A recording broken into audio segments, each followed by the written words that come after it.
Alright, so to start us off, you are going to gather 4 to 5 dates, and you're going to go ahead and break those apart into little itty bitty pieces, and this is just going to make the mixing a little bit easier later on. This is not a tactic to expose you, babe. I'm just trying to see you in your moment, baby. No, this is not a tactic to expose you, babe. I'm just trying to see you. I can be down.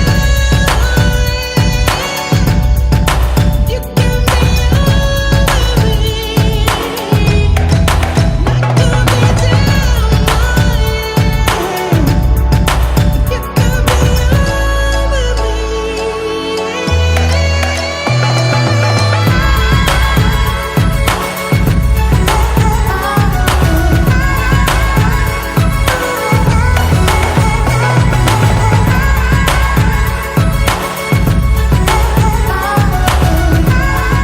Alright, and now it's time for the fun part. You're just going to mix and mash everything together, and this is why I said to break apart the dates earlier, because it does make this part a little bit easier.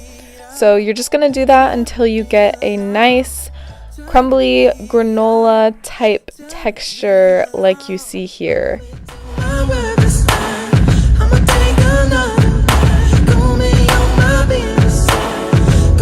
And now it is time for my favorite part, which is the toppings. You can add whatever type of fruit you like. I am just adding bananas and blueberries today.